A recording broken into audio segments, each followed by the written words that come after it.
Welcome back, PJ. It's good to have you again. Hmm. So today we're going to talk about health and well-being. Okay. All right. So I want to know, how has having HIV affected your overall physical health? Well, it's made me disabled. How so? I'm unable to stand the hours that I used to have to stand when I was cooking.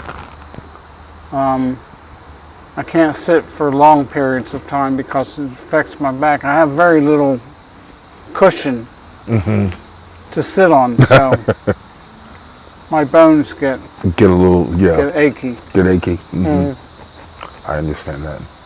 And I have a bit more cushion. So that was through wasting syndrome that I had, which is, it affects the fat. It's fat distribution in your body. You lose it from your extremities, your arms and your legs, and it tends to accumulate around your midsection. I see. And that's what I had. And that's called wasting?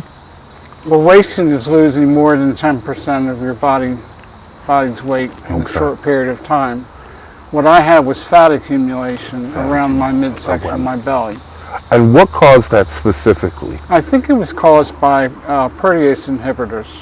Oh, so the The medication. medication did it. Yeah. Right. Could the doctors pinpoint exactly which of the medications, or was it maybe a combination thereof? I think it was a combination thereof.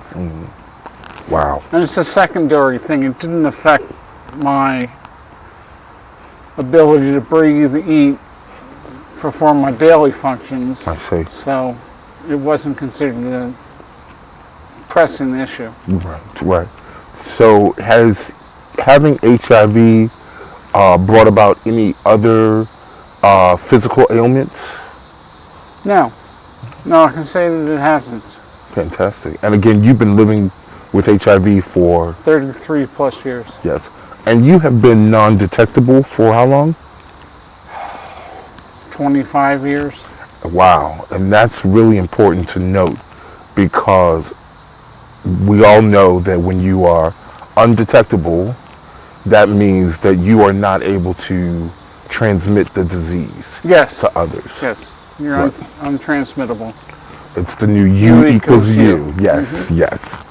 So tell me a little bit about your mental health with respect to HIV. How's your mental wellness? I think it's okay. I've accepted the fact that I'm HIV positive and have been for a number of years. In fact, I was even age defined, Okay.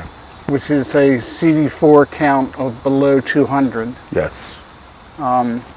And I've been that way since '93. Okay. But mentally, I still have complete control of my faculties. I'm still a very vibrant, intelligent individual. Excellent. Excellent. But do you suffer at all from depression? Yes, I do suffer from depression. I take medication for that.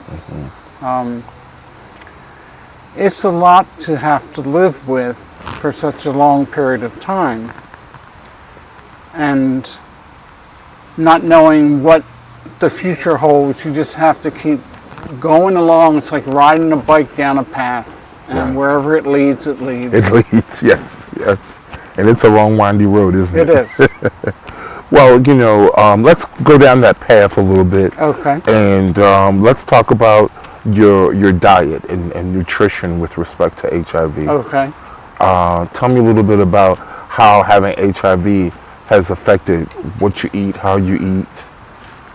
I could eat healthier than I do. I presently belong to a feeding program through Movable Feast.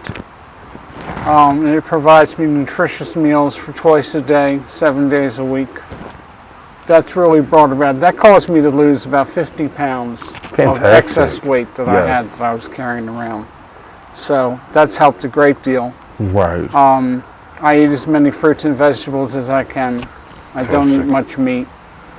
And you mentioned that using Movable Feast allowed you to lose 50 pounds. Yes. Has that helped with the fat accumulation? Yes, it has. Now, is the fat accumulation something that can be combated? Can it be fought in any way, or does it just, require a bit more due diligence with respect to your I diet? think it requires due diligence with respect to your diet. Okay. I didn't notice it any other way. Okay. I wasn't dieting to lose weight. I just happened to drop it through eating nutritionally balanced meals. Right.